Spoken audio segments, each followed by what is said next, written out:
السلام علیکم ورحمۃ اللہ وبرکاتہ۔ الحمدللہ حمدا کثیرا کما امر والصلاة والسلام علی خاتم الانبیاء والرسل اما بعد۔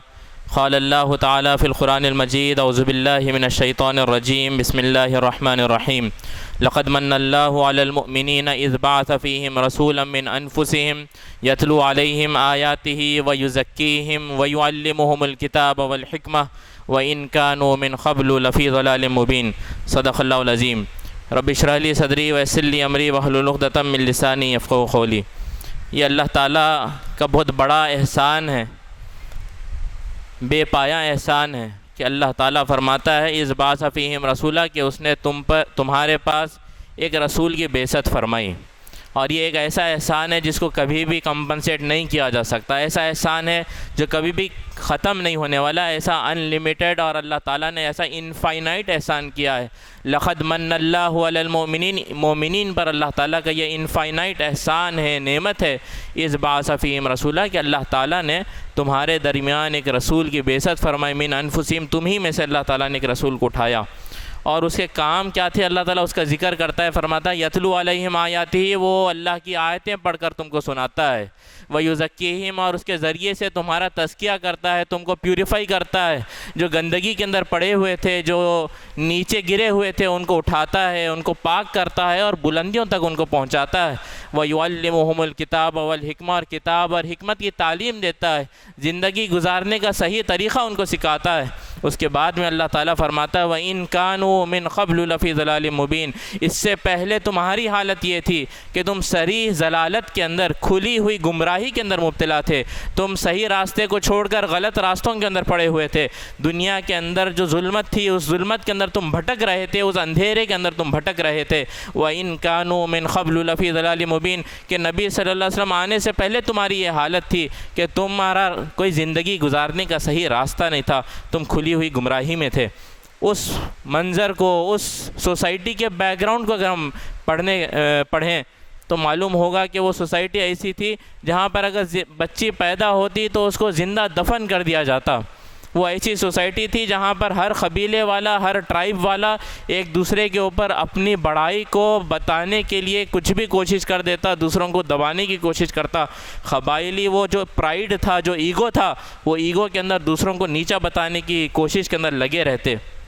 انسان کی جان کی کوئی اہمیت نہیں تھی، چھوٹی چھوٹی بات پر سالوں سال صرف جنگ کیے جاتے تھے کہ بدلہ لینا ہے، انتقام لینا ہے۔ یہ سوسائٹی کا اور بھی بہت سارے چیزیں ہیں، وہ ایک بیک گراؤنڈ تھا جس کے بارے میں اللہ فرماتا ہے وَإِن كَانُوا مِن قَبْلُ لَفِي ضَلَالٍ مُبِينٍ، تم کھلی ہوئی گمراہی میں تھے، اور اللہ تعالیٰ کا یہ احسان ہوا کہ اس نے نبی صلی اللہ علیہ وسلم کو اس دنیا میں بھیجا، جنہوں نے کتاب کے ذریعے سے تم کو اس اندھیرے سے، اس گھٹا ٹوپ اندھیرے سے نکالا۔ اللہ تعالیٰ فرماتا ہے کتاب انزلناہ الیک لتخرج الناس من الظلمات الی النور، کہ اس نے تم کو کتاب کے ساتھ بھیجا، تم پر کتاب نازل کی تاکہ تم لوگوں کو اندھیرے میں سے نکال کر روشنی کی طرف لاؤ، ڈارکنیس میں سے نکال کر لائٹ کی طرف لاؤ۔ یہ نبی صلی اللہ علیہ وسلم کا وہ احسان تھا جو نبی صلی اللہ علیہ وسلم نے اس کا پورا حق ادا کرتے ہوئے اس دنیا کے اندر اس روشنی کو پھیلا دیا۔ آج نبی صلی اللہ علیہ وسلم کے اس دنیا سے گزر جانے کے تقریباً 1400 سال بعد پھر سے ویسے ہی حالات ہم کو دیکھنے کو ملتے ہیں۔ اس زمانے میں بچی پیدا ہوتی تو زندہ دفن کر دیا جاتا۔ آج یہ معاملہ ہے کہ ابارشن کے سلسلے میں پیٹ میں ہی بچیوں کو مار دینے، صرف بچی کو نہیں بلکہ بچوں کو پیٹ میں ہی مار دینے کے سلسلے میں لوگ کیمپینز کرتے ہیں، لوگ اس سلسلے میں لاز پاس کرتے ہیں، اور یہ بات کہنے کی کوشش کرتے ہیں کہ ہماری مرضی ہے کہ ہم جو چاہیں کریں ہمارے جسم سے۔ یہ اسی ظلمت کا، اسی ضلالت کا، اسی اندھیرے کا اور اسی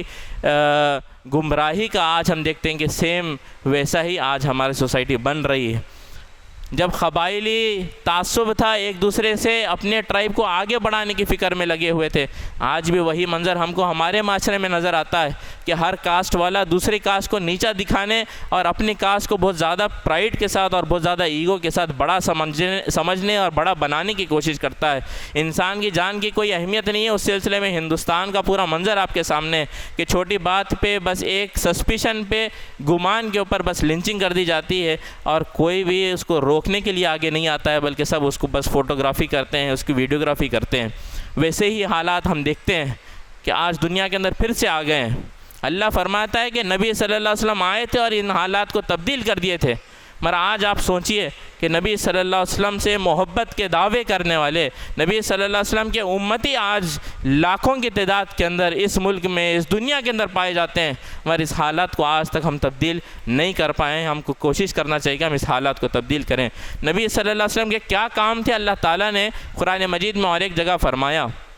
کہ نبی صلی اللہ علیہ وسلم کے یہ کام تھے، نبی صلی اللہ علیہ وسلم کی یہ لیگیسی تھی کہ نبی صلی اللہ علیہ وسلم یأمرہم بالمعروف وینہاہم عن المنکر، نیکی کی طرف، اچھائی کی طرف تم کو بلاتے ہیں، اس کا حکم دیتے ہیں، جو بری چیزیں ہیں، جو خراب چیزیں ہیں، اس سے تم کو روکنے کا حکم دیتے ہیں۔ وَيُحِلُّ لَهُمُ الطَّيِّبَاتِ وَيُحَرِّمُ عَلَيْهِمُ الْخَبَائِث، جو پاک چیزیں ہیں، جو طیب چیزیں ہیں، وہ تمہارے لیے حلال کرتے ہیں، اور وہ چیزیں جو خبیث ہیں، جو خراب ہے، جو گندگی ہے، اس چیزوں کو حرام کرتے ہیں تاکہ تم اس سے بچو۔ وَيَضَعُ عَنْهُمْ إِصْرَهُمْ وَالْأَغْلَالَ الَّتِي كَانَتْ عَلَيْهِمْ، کہ تم جو بوجھ کے تلے دبے جا رہے تھے، جن بیڑیوں کے اندر تم جکڑے جا رہے تھے، اس سے آزاد کرنے کے لیے نبی صلی اللہ علیہ وسلم اس دنیا میں آئے، اور نبی صلی اللہ علیہ وسلم نے وہ کام کیا کہ وہ جو برڈن تھا سوسائٹی کے رسم و رواج کا، وہ جو برڈن تھا کہ انسان کو معلوم نہیں تھا کہ کیا کرنا ہے، بس دنیا کے پیچھے چلے جا رہا تھا، وہ برڈن سے آزاد کرتے ہیں، ان کو اس بوجھ سے نکالتے ہیں اور ایک اونچائی کے راستے کے اوپر ان کو لگا دیتے ہیں۔ وہ بیڑیوں کے اندر جو جکڑے جا رہے تھے، وہ بیڑیوں میں سے آزاد کرتے ہیں اور صراط مستقیم پر چلنے کے لیے ان کو آسانی فراہم کرتے ہیں، ایک آسان دین ان کو سکھاتے ہیں۔ یہ نبی صلی اللہ علیہ وسلم کی لیگیسی ہے۔ نبی صلی اللہ علیہ وسلم کی لیگیسی کبھی ختم ہونے والی نہیں ہے، کیونکہ نبی صلی اللہ علیہ وسلم کا جو کام تھا وہ ہمیشہ باقی رہنے والا ہے، وہ ہمیشہ کنٹینیو رہنے والا ہے۔ اسی لیے آپ صلی اللہ علیہ وسلم کے بارے میں فرمایا کہ وہ خاتم النبیین ہے، آپ کے بعد کوئی اور نبی آنے والا نہیں ہے، کیونکہ نبی صلی اللہ علیہ وسلم کی جو لیگیسی تھی وہ رہتی دنیا تک باقی رہے گی، کیونکہ ایسے امتی آئیں گے جو اس کام کو لے کر آگے بڑھیں گے۔ اللہ تعالیٰ قرآن مجید میں فرماتا ہے وَأَمَّا مَا يَنْفَعُ النَّاسِ فَيَمْكُثُ فِي الْأَرْضِ، وہ جو انسانوں کے نفع کے لیے، انسانوں کے فائدے کے لیے کام کرتا ہے، انسانوں کے بینیفٹ کا کام کرتا ہے، فَيَمْكُثُ فِي الْأَرْضِ، زمین کے اندر اللہ تعالیٰ اس کو باقی رکھتا ہے، زمین کے اندر اللہ تعالیٰ اس کو اسٹیبلش کر دیتا ہے۔ دنیا کے اندر، تاریخ کے اندر بہت سارے لوگوں کے نام ہم پڑھتے ہیں، ہسٹری کے اندر پڑھایا جاتا ہے، سائنٹسٹ کے نام آتے ہیں، فلاسفر کے نام آتے ہیں، بادشاہوں کے نام آتے ہیں، اور ان کے نام بہت زیادہ ایک لیمیٹڈ ٹائم اور اسپیس کے واسطے کچھ لیمیٹڈ کام کے لیے یاد کیے جاتے ہیں، مگر نبی صلی اللہ علیہ وسلم کے نام کو اللہ تعالیٰ نے اس دنیا میں اس طریقے سے اسٹیبلش کیا، وَرَفَعْنَا لَكَ ذِكْرَكَ، کہ اللہ نے آپ صلی اللہ علیہ وسلم کے ذکر کو بلند کیا، ایسا بلند کیا کہ ہر منٹ اس دنیا کے اندر اذان ہوتی ہے اور یہ اعلان ہوتا ہے اشہدو ان محمد رسول اللہ صلی اللہ علیہ وسلم، یہ اعلان بار بار ہوتا ہے۔ نبی صلی اللہ علیہ وسلم کے نام کو اللہ تعالیٰ نے رہتی دنیا تک کے لیے باقی رکھ دیا۔ باقی اس لیے رکھا کیونکہ آپ صلی اللہ علیہ وسلم نے انسانوں کو جو سب سے زیادہ فائدہ پہنچانے والا کام ہے، انسانوں کو سب سے زیادہ نفع پہنچانے والا جو کام ہے، انسانوں کا سب سے بڑا جو بینیفٹ کا کام ہے، نبی صلی اللہ علیہ وسلم نے وہ کام کیا، اور وہ کام یہ تھا کہ نبی صلی اللہ علیہ وسلم نے ان کو اندھیرے سے نکالا، نبی صلی اللہ علیہ وسلم نے ان کو غلط راستوں میں وہ جہاں پر بھٹک رہے تھے ان کو سیدھا راستہ بتایا، سیدھے راستے کی طرف کمروں سے پکڑ پکڑ کے نبی صلی اللہ علیہ وسلم نے ان کو لایا۔ یہ نبی صلی اللہ علیہ وسلم کی وہ لیگیسی ہے جس کی وجہ سے اللہ تعالیٰ کا وہ وعدہ پورا ہوتا ہے کہ وَرَفَعْنَا لَكَ ذِكْرَكَ، کہ آپ صلی اللہ علیہ وسلم کے نام کو اللہ تعالیٰ نے بلند کیا اور دنیا کے اندر نبی صلی اللہ علیہ وسلم کا نام بار بار لیا جاتا ہے۔ اس کے باوجود بھی کہ لوگ نبی صلی اللہ علیہ وسلم کے نام پر غلط باتیں، تہمتیں کرنا، بلاسفیمی کے کام آج بھی ہم دیکھتے ہیں کہ آئے دن کوئی نہ کوئی وہ بدتمیزی اور وہ غلیظ کام کرتے ہیں، مگر نبی صلی اللہ علیہ وسلم کے لیگیسی پر اس کا کوئی فرق پڑنے والا نہیں ہے، کیونکہ نبی صلی اللہ علیہ وسلم کی ذات کو، آپ کے نام کو اللہ تعالیٰ نے بلند کر دیا، اور اس بلندی پر یہ نیچے زمین کے جو کیڑے ہیں وہ وہاں تک نہیں پہنچ سکتے، اور ہم کو جب ان کو جواب دینا ہے تو ہم کو نبی صلی اللہ علیہ وسلم کے اس مرتبے، اس مقام تک اپنے زبان سے اور اپنے کردار سے پہنچنے کی کوشش کرنی چاہیے۔ نبی صلی اللہ علیہ وسلم کو جو لیگیسی تھی اس کو ہم تین کیٹیگریز کے اندر، تین واقعات کے ساتھ آپ کے سامنے پیش کرنے کی کوشش کریں گے، اور اس کے ساتھ اس لیگیسی کو، اس کیریکٹر کو اپنے زندگی کے ساتھ ریلیٹ کر کے دیکھنے کی کوشش کریں۔ نبی صلی اللہ علیہ وسلم کا یہ کام کا جو آغاز ہوا، جبرائیل علیہ السلام اللہ کے پاس سے وحی لاتے ہیں، نبی صلی اللہ علیہ وسلم کو زور سے دباتے ہیں، بھینچتے ہیں اور کہتے ہیں کہ اقرا پڑھو، اور وہ پورا وحی کا نزول کا واقعہ آپ جانتے ہیں۔ اور وہ ایسا واقعہ تھا کہ نبی صلی اللہ علیہ وسلم گھر کو آتے ہیں اور آتے ہی حضرت خدیجہ رضی اللہ عنہا سے کہتے ہیں زملونی زملونی، مجھے اڑا دو، مجھے اڑا دو، اور حضرت خدیجہ رضی اللہ عنہا آپ کو اڑا دیتی ہیں۔ فزملوہ حتیٰ ذہب عنہ الرو، اور اس کے بعد میں آپ صلی اللہ علیہ وسلم پر جو کپ کپی کی کیفیت آ رہی تھی وہ چلی جاتی ہے۔ اس کے بعد میں نبی صلی اللہ علیہ وسلم حضرت خدیجہ سے کہتے ہیں وہ اخبرہ الخبر، جو واقعہ پیش آئے وہ واقعہ ان کو سناتے ہیں، اور اس کے بعد میں کہتے ہیں خد خشیت علی نفسی، مجھے اپنے جان کے سلسلے میں ڈر لگ رہا ہے، کہ ایسا ایک عجیب واقعہ پیش آیا جو زندگی میں اس سے پہلے کبھی پیش نہیں آیا تھا، اور نبی صلی اللہ علیہ وسلم اس واقعے سے ڈرتے ہیں اور کہتے ہیں کہ خد خشیت علی نفسی، مجھے اپنی جان کے سلسلے میں ڈر لگ رہا ہے، شاید میرے ساتھ کچھ غلط ہو رہا ہے، سمجھ میں نہیں آ رہا کہ کیا ہو رہا ہے۔ اور اس موقع پر حضرت خدیجہ رضی اللہ عنہا آپ کو کانفیڈنس دلاتی ہیں، آپ کو یقین دلاتی ہیں کہ ایسا نہیں ہو سکتا۔ حضرت خدیجہ رضی اللہ عنہا کہتی ہیں کہ لا یخزیک اللہ ابدا، ہرگز نہیں، اللہ آپ کو کبھی ضائع نہیں کرے گا۔ اس کے بعد میں کہتے ہیں کہ انک لتصل الرحم،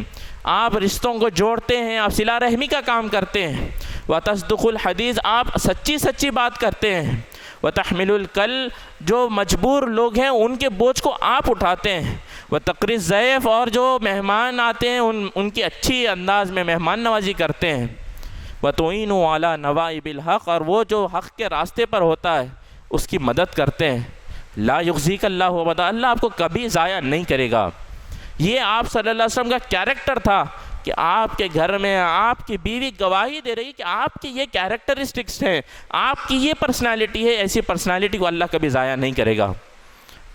کہ آپ صلی اللہ علیہ وسلم سوسائٹی میں جتنے لوگ ہیں ہر کسی کا حق ادا کرتے ہیں، سب لوگوں کے رائٹس کے سلسلے میں کوشش کرتے ہیں، جو کمزور ہوتا ہے اس کمزور انسان کی آپ مدد کرتے ہیں، اس کے بوجھ کو آپ خود اٹھا لیتے ہیں، اور جو صحیح بات کرتے ہیں ہمیشہ اس کی مدد کرتے ہیں، اس کو اکیلا نہیں چھوڑتے ہیں۔ یہ نبی صلی اللہ علیہ وسلم کی جو پرسنالٹی تھی، یہ آپ صلی اللہ علیہ وسلم کی لیگیسی جس کو آج ہمیں اپنانا ہے۔ آپ بس اتنی بات پر سوچئے کہ انسان دنیا کے سامنے ہیرو بن سکتا ہے، دنیا کے سامنے بہت بڑے بڑے تقریریں کر سکتا ہے، مگر اگر وہ واقعے میں سچا ہو اور واقعے میں اگر وہ ہیرو ہو تو اس کے گھر والے اس بات کا اعلان کریں گے یہ شخص واقعے میں اچھا ہے، یہ شخص واقعے میں نیک ہے۔ آپ سوچئے کیا آپ کے والدہ یہ بات کہیں گی کہ اللہ تم کو ضائع نہیں کرے گا، تمہارے پاس یہ صفات ہے؟ کیا آپ کی بیوی یہ بات بولے گی کہ یہ آپ کے اخلاق ہیں، اللہ آپ کو ضائع نہیں کرے گا؟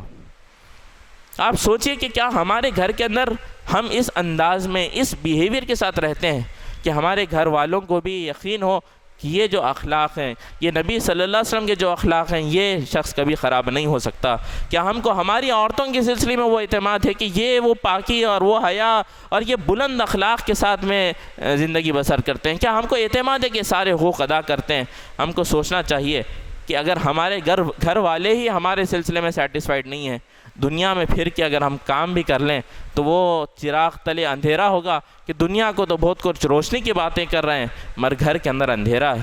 یہ ایک پہلا واقعہ ہے، یہ پہلا ایک نبی صلی اللہ علیہ وسلم کی زندگی کا ایک بڑا باب ہے کہ نبی صلی اللہ علیہ وسلم اسلام کا کام شروع کر رہے ہیں، اور شروع میں آپ کے گھر سے یہ گواہی دی جاتی ہے کہ آپ صلی اللہ علیہ وسلم کے اخلاق جو ہیں وہ سب سے بہترین اخلاق ہیں۔ صرف آپ کی بیوی نہیں بلکہ آپ صلی اللہ علیہ وسلم کو جب حکم دیا جاتا ہے اور نبی صلی اللہ علیہ وسلم صفا پر ٹھہر کر لوگوں کو بلاتے ہیں، وہاں پر پورے قریش کے لوگ بھی گواہی دیتے ہیں کہ آپ کو ہم سچا جانتے ہیں۔ یہ وہ کیریکٹر تھا جس کی وجہ سے آپ صلی اللہ علیہ وسلم کی لیگیسی ہم تک پہنچی ہے، یہ وہ لیگیسی ہے جس کی وجہ سے ہم آپ صلی اللہ علیہ وسلم سے محبت کرتے ہیں۔ نبی صلی اللہ علیہ وسلم مکے میں اسلام کی دعوت کا کام کر رہے ہیں، اور آپ صلی اللہ علیہ وسلم کے صحابہ کو بہت ستایا جا رہا ہے، جلتے ہوئے کوئلوں پر لٹا دیا جاتا ہے، اور جلتے ہوئے کوئلوں پر اتنی دیر تک لٹایا جاتا ہے کہ پیٹھ کی جو چربی ہوتی ہے اس چربی سے وہ کوئلے بجھ جاتے ہیں۔ گرم گرم ریت پر آپ کے صحابہ کو لٹا دیا جاتا اور سینے کے اوپر ایک بہت بڑی سل اور بہت بڑا پتھر رکھ دیا جاتا، اور اس بات کو ڈیمانڈ کیا جاتا کہ اسلام کو تم چھوڑ دو۔ اتنی مشکل حالات میں نبی صلی اللہ علیہ وسلم کو ستانے کی پوری کوشش کفار مکہ کرتے ہیں۔ ایسے میں نبی صلی اللہ علیہ وسلم جب مکے میں موجود ہیں، ایک قبیلے کا ایک آدمی آتا ہے، ایراشی وہ قبیلے کا نام ہے، وہاں سے وہ شخص آتا ہے، اپنے اونٹ کو بیچتا ہے، اور اس اونٹ کو خریدنے کے لیے ابو جہل جاتا ہے، اور ابو جہل اس کے پاس سے اونٹ لیتا ہے اور کہتا ہے کہ میں رقم بعد میں دوں گا، اس کا جو کاسٹ ہے پیسے ہے میں پیسے وہ بعد میں لوٹاؤں گا، اور وہ اونٹ کو لیتا ہے اور چلا جاتا ہے۔ اور اب اس آدمی کو واپس اپنے قبیلے کو جانا ہے اور اس کو وہ پیسے ملے نہیں ہیں، اور وہ پیسوں کے سلسلے میں کوشش کر رہا ہے کہ مجھے پیسے کب ملیں گے، اگر پیسے نہیں ملیں گے تو اس کا اونٹ بھی گیا، پیسے بھی گیا، اس کو لاس کے اندر گھر جانا ہے واپس۔ تو وہ پھرتا پھرتا کعبے کے قریب میں دار الندوہ کے پاس، جہاں پہ کفار مکہ کے جو بڑے بڑے لیڈر موجود ہیں، وہ وہاں پر جاتا ہے اور ان لوگوں سے کہتا ہے کہ میرا جو مال ہے یہ ابو جہل اس مال کو، اس پیسے کو دے نہیں رہا ہے، تم لوگ سردار ہو تو وہ پیسوں کو اس کے پاس سے لے کے مجھے دو۔ اور وہ لوگ یہ سوچتے ہیں کفار مکہ کہ آج ہم بہت بڑا مذاق کریں گے، اور وہ کہتے ہیں کہ وہ جو شخص وہاں پر بیٹھا ہوا ہے اس کے پاس جو وہ تمہیں پیسے دلائے گا۔ اور وہ لوگ یہ سوچ رہے تھے کہ جب نبی صلی اللہ علیہ وسلم اس کے ساتھ میں ابو جہل کے گھر کو جائیں گے تو ابو جہل بدتمیزی کرے گا، گالیاں دے گا، اور اس گالیوں کو سن کے ہم کو مزہ آئے گا اور ہم وہاں پہ اس کو تماشا بنائیں گے۔ وہ آدمی نبی صلی اللہ علیہ وسلم کے پاس جاتا ہے، اپنی رودات سناتا ہے کہ ایسا ایسا معاملہ ہوا ہے کہ میرا اونٹ گیا اور اس کے پیسے مجھے ملے نہیں ہیں۔ نبی صلی اللہ علیہ وسلم اٹھتے ہیں۔ آپ سوچیے، آپ صلی اللہ علیہ وسلم کے صحابہ کو ستایا جا رہا ہے، مشکل کی زندگی بسر کر رہے ہیں، جان کے لالے پڑے ہوئے ہیں، مگر اٹھتے ہیں۔ وہ آدمی آتا ہے، ڈیمانڈ کرتا ہے کہ میرا رائٹ ہے جو ہڑپ لیا گیا ہے، اور وہ آدمی کے ساتھ نبی صلی اللہ علیہ وسلم ابو جہل کے گھر کو جاتے ہیں، اور نبی صلی اللہ علیہ وسلم اس کے دروازے پہ کھٹکا مارتے ہیں، اور وہ پوچھتا ہے کہ من ھذا، کون ہے؟ تو نبی صلی اللہ علیہ وسلم کہتے ہیں کہ محمد صلی اللہ علیہ وسلم، فخرج الیہ، باہر آؤ۔ اور وہ باہر آتا ہے۔ جب وہ باہر آتا ہے، نبی صلی اللہ علیہ وسلم کہتے ہیں کہ اوتی ھذا الرجل حقہ، یہ آدمی کا جو حق ہے اس کو لوٹاؤ۔ اور ابو جہل کا وہ منظر وہاں پر بتایا جاتا ہے کہ وہ خاموشی کے ساتھ گھر میں جاتا ہے، وہ پیسے لاتا ہے، نبی صلی اللہ علیہ وسلم کے ہاتھ میں دے دیتا ہے، اور دور سے قریش جو تماشے کے لیے انتظار میں بیٹھے ہوئے تھے وہ پریشان ہو گئے کہ ہم تو ایک بہت بڑا تماشا اور کامیڈی ایکسپیکٹ کر رہے تھے، یہ کیا ہوا؟ ابو جہل بعد میں کہتا ہے کہ نبی صلی اللہ علیہ وسلم جب آئے اور مال پوچھا تو ایسا رعب طاری ہوا، مجھے ڈر ہوا کہ مجھ پر کوئی حملہ کر دے گا، اور میں نے چپ چاپ لا کے پیسے رکھ دیے۔ یہ نبی صلی اللہ علیہ وسلم کا کیریکٹر تھا کہ دنیا کے اندر جو مظلوم ہیں ان مظلوموں کی مدد کرنا آپ صلی اللہ علیہ وسلم اپنی ذمہ داری سمجھتے، اگرچہ آپ کی جان خطرے میں ہے، مگر انسانوں کے حقوق کے لیے کوشش کرنا نبی صلی اللہ علیہ وسلم نے سکھایا کہ اسلام کا نام یہ ہے کہ جب تم اسلام کی دعوت دو تو اسلام کی دعوت تم کو آمادہ کرے گی کہ تم لوگوں کے رائٹس کے واسطے، لوگوں کے حقوق کے واسطے کام کرو گے۔ صرف اپنے آپ کو بچانے کی فکر، ہماری سٹیزن شپ کی فکر، صرف ہمارے جو رائٹس ہیں اسی کی فکر، اپنے آپ کو بچانے کی فکر، مگر دنیا کے اندر دوسروں پر جو ظلم ہو رہا ہے اس کی کوئی فکر نہیں ہے، یہ محمد صلی اللہ علیہ وسلم کے امتی کا کیریکٹر نہیں ہو سکتا۔ ہم دیکھتے ہیں کہ مکہ کے اندر جب اپنے صحابہ کی زندگیاں مشکل میں تھی، اس موقع پر بھی نبی صلی اللہ علیہ وسلم جاتے ہیں اور ظالموں کے سامنے ٹھہر جاتے ہیں کہ لوگوں کو ان کا حق دلائیں۔ آپ سوچیں کہ اس موقع پر کیا طاقت تھی۔ نبی صلی اللہ علیہ وسلم اکیلے گئے ہیں، کوئی فوج کے ساتھ نہیں گئے ہیں، مگر وہ پرسنالٹی میں رعب تھا۔ نبی صلی اللہ علیہ وسلم نے فرمایا نصرت بالرعب، اللہ نے مجھے رعب کے ساتھ میں، وہ آسم نصر کے ساتھ میں مدد کی کہ آپ اگر ٹھہر جاتے تو سامنے والے کے دل کے اندر کپ کپی طاری ہو جاتی۔ آپ سوچئے کہ آج ہندوستان کے لاکھوں مسلمان بھی ٹھہر جائیں، کسی کے دل میں کوئی کپ کپی طاری نہیں ہوتی۔ ہمارے جو پرسنالٹیز ہیں، ہمارے جو اخلاق ہیں، ہماری جو زندگی ہے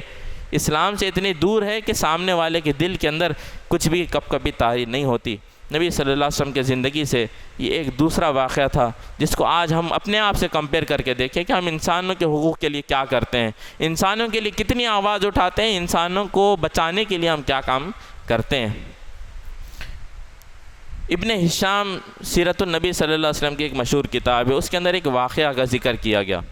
کہ نبی صلی اللہ علیہ وسلم نے جب مکہ کو فتح کر لیا مکہ کو آپ صلی اللہ علیہ وسلم نے فتح کیا. آپ صلی اللہ علیہ وسلم کی جو فوج ہے 10,000 کا لشکر ہے, 10,000 صحابہ ہیں, اور اس 10,000 کے لشکر سے مکہ فتح ہو جانے کے بعد آپ صلی اللہ علیہ وسلم کعبے کا طواف کر رہے ہیں. اور کعبے کا جب طواف کر رہے ہیں تو وہاں پر ایک آدمی بھی طواف کر رہا ہے, اس کا نام تھا فضالہ بن عمیر اللیثی. تو فضالہ بن عمیر اللیثی یہ روایت کرتا ہے کہ میں بھی کعبے کے اندر طواف کر رہا تھا, میں اپنے کپڑوں میں تلوار کو چھپائے طواف کر رہا تھا تاکہ میں نبی صلی اللہ علیہ وسلم پہ حملہ کروں اور آپ صلی اللہ علیہ وسلم کو قتل کر دوں, کیونکہ وہ کہتا ہے کہ مجھے اتنی نفرت تھی محمد صلی اللہ علیہ وسلم سے کہ آپ نے ہمارا جو باپ دادا کا دین تھا اس کو بدل دیا, جو طریقہ یہاں پر چل رہا تھا اس کو چینج کر دیا, اور وہ پھر گھر کی واپسی کے واسطے میں اس کو نبی صلی اللہ علیہ وسلم کو قتل کروں گا. میں اس ارادے سے اپنے کپڑوں میں تلوار کو چھپائے کعبے کے طواف کے اندر چلا گیا. اور وہ یہ بھی کہتا ہے کہ مجھے معلوم تھا کہ اگر میں حملہ کروں گا تو وہ پورا لشکر مجھ پر ٹوٹ پڑے گا اور مجھے قتل کرے گا, مگر مجھے بہت نفرت تھی, اسی لیے میں نے اس مشن کے اوپر, اس سوسائڈ مشن میں گیا. اور وہ طواف کر رہا ہے اور نبی صلی اللہ علیہ وسلم اس کو دیکھتے ہیں, اور نبی صلی اللہ علیہ وسلم طواف میں اس کے قریب جاتے ہیں اور پوچھتے ہیں فضالہ, کیا تمہارا نام فضالہ ہے؟ تو وہ کہتا ہے کہ نام یا رسول اللہ, ہاں یا رسول اللہ. اب سوچیے کہ مسلمان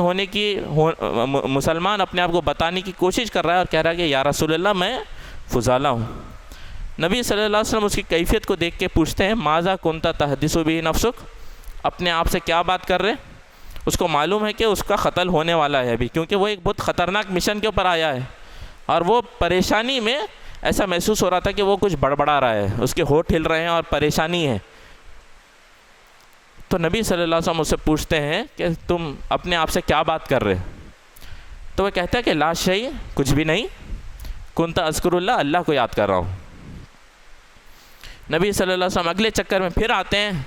پھر سے اس کو دیکھ کے پوچھتے ہیں کہ ماذا کنت تحدث به نفسک, اپنے آپ سے کیا بات کر رہے ہو؟ وہ کہتا ہے کہ لا شیء, کچھ بھی نہیں, کنت اذکر اللہ, اللہ کو یاد کر رہا ہوں. تیسرے چکر میں اللہ کے رسول صلی اللہ علیہ وسلم اس سے پھر سے پوچھتے ہیں ماذا کنت تحدث به نفسک, اپنے آپ سے کیا بات کر رہے ہو؟ اس کو غصہ آتا ہے کہ بار بار وہی کوشچن, میں پوری ہمت جٹا رہا ہوں کہ میں حملہ کروں اور بار بار آ کے مجھ سے وہی سوال کر رہے ہیں. پھر زور سے کہتا ہے لا شیء, کچھ بھی نہیں, کنت اذکر اللہ, اللہ کو یاد کر رہا ہوں. اللہ کے رسول صلی اللہ علیہ وسلم فضحک, آپ صلی اللہ علیہ وسلم ہنستے ہیں, کہتے ہیں کہ یا فضالہ استغفر اللہ, اور آپ صلی اللہ علیہ وسلم اس کے سینے پر اپنا ہاتھ رکھ دیتے ہیں. فضالہ بن عمیر اللیثی کہتے ہیں کہ نبی صلی اللہ علیہ وسلم سے میں دنیا میں سب سے زیادہ نفرت کرتا تھا, مگر نبی صلی اللہ علیہ وسلم نے جب میرے سینے پر ہاتھ رکھا تو دنیا کے اندر آپ صلی اللہ علیہ وسلم سے زیادہ اور کوئی محبوب میرے لیے نہیں تھا. کہ نبی صلی اللہ علیہ وسلم نے اس شخص کو جو آپ کو مارنے کے لیے آیا تھا, اس سے ایسا ملتے ہیں, ایسا بات کرتے ہیں اور اس کے سینے پر ہاتھ رکھ کے اس کے دل کو جیت لیتے ہیں کہ وہ نفرت کرنے والا آپ سے محبت کرنے والا بن جاتا ہے. یہ نبی صلی اللہ علیہ وسلم کی لیگیسی ہے کہ آج کے سوسائٹی میں نفرت کو عام کیا جا رہا ہے, مگر امت محمدی کا کام یہ کہ لوگوں کے سینوں پر ہاتھ رکھیں, لوگوں کے دلوں کو جیت لیں. گالی کے بدلے میں گالی دے دینا بس اپنے جذبے کو شاید تھوڑی دیر کے لیے سیٹسفائی کرے گا, مگر امت محمدی ہونے کا حق پورا نہیں کرے گا. ہم دیکھتے ہیں کہ نبی صلی اللہ علیہ وسلم اگر چاہتے تو حکم دے دیتے یہ تلوار لے کے آیا اس کو مار دو, مگر نبی صلی اللہ علیہ وسلم لوگوں کو مارنے کے لیے اس دنیا میں نہیں آئے تھے, لوگوں کے دلوں کو جیتنے کے لیے آئے تھے. اور وہ نفرت کرنے والے آدمی کو آپ صلی اللہ علیہ وسلم نے محبت کرنے والے کے اندر تبدیل کر دیا.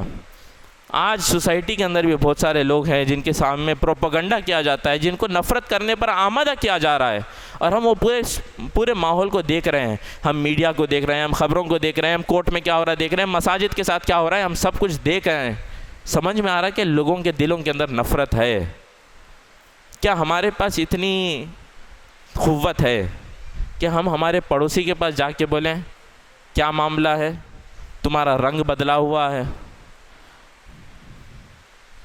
کتنے بار ہم اپنے کلاس میٹ سے بات کیے کیا معاملہ ہے, ایک مخصوص رنگ تمہارا دکھ رہا ہے. کتنی بار ہم نے بات کرنے کی کوشش کی کہ کیا مسئلہ ہے, میں یہاں پر بات کرنے کے لیے موجود ہوں, جب ہم آگے نہیں بڑھیں گے تو اس نفرت کو ہم دور نہیں کر سکتے۔ نبی صلی اللہ علیہ وسلم ہم کو سکھاتے ہیں کہ وہ آدمی جو حملہ کرنے بھی آیا تھا اس کے سینے پر ہاتھ رکھو، اس کے دل کو جیتنے کی کوشش کرو، اس سے بات کرو، اس سے پوچھو کہ اس کا کیا پرابلم ہے، اور جب آپ اس سے بات کرنے کی کوشش کریں گے تو اس نفرت کو ہٹا کر آپ محبت کو اس معاشرے کے اندر لانے میں کامیاب ہوں گے۔ نبی صلی اللہ علیہ وسلم کی سیرت ہم کو یہ سکھاتی ہے کہ اس محبت کے اور اس رحمت کے پیغام کو ہم کو عام کرنا چاہیے۔ یہ نبی صلی اللہ علیہ وسلم کی لیگیسی ہے۔ آپ صلی اللہ علیہ وسلم کے واقعات کو اگر پڑھتے ہیں، سنتے ہیں، سناتے ہیں تو دل میں محبت میں اور اضافہ ہوتا ہے اور جذبہ پیدا ہوتا ہے۔ مگر اب کرنا کیا ہے؟ یہاں سے اٹھنے کے بعد میں آپ کو کرنا کیا ہے؟ نبی صلی اللہ علیہ وسلم اس دنیا سے رخصت ہونے سے پہلے بتا دیا کہ کرنا کیا ہے۔ ابھی ہم نے عید الاضحیٰ کے ایام سے ہم گزرے ہیں، اور انہی ایام میں اللہ کے رسول صلی اللہ علیہ وسلم نے عرفات کے دن جب نبی صلی اللہ علیہ وسلم نے خطبہ دیا تو 6 مرتبہ صحابہ سے پوچھا، الا هل بلغت، کیا میں نے پیغام پہنچا دیا؟ صحابہ نے جواب دیا، نعم، ہاں، آپ صلی اللہ علیہ وسلم نے پیغام کو پہنچا دیا۔ عید کے دن نبی صلی اللہ علیہ وسلم نے یوم النحر کے دن جب پھر سے خطبہ دیا، پھر سے پوچھا، الا هل بلغت، کیا میں نے پیغام پہنچا دیا؟ صحابہ نے جواب دیا، نشہد انک قد بلغت وادیت ونصحت، ہم گواہی دیتے ہیں کہ آپ نے پیغام کو، میسیج کو ہم تک پہنچا دیا، جو امانت اللہ نے آپ کو دی تھی وہ امانت آپ نے ہمارے حوالے کر دی ہے، اور ہمارے جتنے معاملات تھے، جو سچویشن اور جو کنڈیشن ہمارے، آپ صلی اللہ علیہ وسلم نے اس کو درست فرما دیا۔ نبی صلی اللہ علیہ وسلم نے اس 1,24,000 کے صحابہ کے مجمع کو فرمایا، فَلْيُبَلِّغُ الشَّاهِدُ الْغَائِبَ، تم لوگوں کو پیغام مل گیا ہے، تمہارا کام یہ ہے کہ اس پیغام کو ان لوگوں تک پہنچائے جن تک پیغام نہیں پہنچا ہے، جن تک میسیج نہیں پہنچا ہے، ان تک تم کو پہنچ جانا ہے۔ یعنی نبی صلی اللہ علیہ وسلم نے اپنی ریسپانسبلٹی امت کے حوالے کر دی کہ یہ جو رحمت کا پیغام لے کر نبی صلی اللہ علیہ وسلم اس دنیا میں آئے ہیں، وہ روشنی کو نبی صلی اللہ علیہ وسلم نے ہمارے حوالے کی ہے، اس کو دوسرے لوگوں تک پہنچانا ہے، یہ ہمارا کام۔ اور جب ہم اس کام کے اندر انگیج ہوں گے تو واقعے میں ہم اپنے مسلمان ہونے کا، امت محمدی صلی اللہ علیہ وسلم ہونے کا ہم حق ادا کریں گے۔ آپ تھوڑی دیر کے لیے سوچئے کہ نبی صلی اللہ علیہ وسلم آج ہمارے درمیان آ گئے ہیں، کیا نبی صلی اللہ علیہ وسلم ہم کو دیکھ کر مسکرائیں گے؟ کیا ہمارا گھر ایسا ہے؟ کیا ہماری نمازیں ایسی ہیں؟ کیا ہمارا محلہ ایسا ہے؟ کیا ہمارے اخلاق اور معاملات اور تجارت اور پڑھائی ایسی ہے کہ نبی صلی اللہ علیہ وسلم دیکھ کے مسکرائیں کہ میرے امتی ہیں؟ نبی صلی اللہ علیہ وسلم، بعض روایت میں آتا ہے 8 ربیع الاول، بعض روایت میں آتا ہے 12 ربیع الاول کہ فجر کی نماز میں نبی صلی اللہ علیہ وسلم پچھلے کئی دن سے مسجد کو نہیں آئے تھے۔ اس دن کی فجر کی نماز میں نبی صلی اللہ علیہ وسلم اپنے کمرے کا پردہ اٹھاتے ہیں اور صحابہ فجر کی نماز پڑھ رہے تھے، اور انس رضی اللہ عنہ فرماتے ہیں کہ مجھے اپنے آنکھ کے کونے سے نظر آ رہا تھا کہ نبی صلی اللہ علیہ وسلم کا چہرہ ورق جیسا ہے، سفید آپ صلی اللہ علیہ وسلم کا چہرہ ہے، اور آپ صلی اللہ علیہ وسلم پردہ اٹھا کر ہم کو دیکھ رہے ہیں۔ صحابہ نماز میں بے چین ہو گئے اور خوش ہو گئے کہ نبی صلی اللہ علیہ وسلم اب نماز میں ہمارے ساتھ جڑنے والے ہیں۔ انس رضی اللہ عنہ فرماتے ہیں کہ نبی صلی اللہ علیہ وسلم نے پردہ اٹھایا، ہم کو دیکھا، اور آپ صلی اللہ علیہ وسلم نے مسکرایا، اور پھر آپ صلی اللہ علیہ وسلم نے اس پردے کو چھوڑ دیا، اور ظہر کی نماز کا وقت آتے آتے نبی صلی اللہ علیہ وسلم نے اس دنیا سے رخصتی فرمائی۔ وہ مسکراہٹ کیا تھی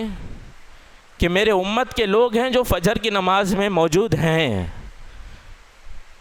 میرے امت کے لوگ ہیں جو نماز کو قائم کر رہے ہیں اور کل پھر دین کو قائم رکھیں گے، قائم کریں گے۔ وہ ایک نشانی تھی کہ یہ لوگ اسلام کا کام کرتے رہیں گے، اور آپ صلی اللہ علیہ وسلم نے ان کو دیکھ کر مسکرایا۔ آج اگر نبی صلی اللہ علیہ وسلم آتے ہیں، اگر ایک پردہ اٹھتا ہے اور نبی صلی اللہ علیہ وسلم ہم کو دیکھ رہے ہیں، کیا ہم وہ کام کے اندر انگیج ہیں؟ کیا ہم وہ کام کے اندر بزی ہیں کہ نبی صلی اللہ علیہ وسلم دیکھ کے مسکرائیں کہ ارے یہ نوجوان ہیں، ارے یہ بزرگ ہیں، یہ خواتین ہیں، یہ بہنیں ہیں جو اس کام کے اندر بزی ہیں؟ اگرچہ اتنے چھوٹے ہیں کہ ابھی سیکھ رہے ہیں مگر کام کے اندر بزی ہیں. ارے جوانی میں کالج کے اور وہ سارے گھر کے پرابلمس میں گھر کے کاموں میں بزی ہے مگر ایسا ہو کہ کام کے اندر وقت نکال رہا ہے.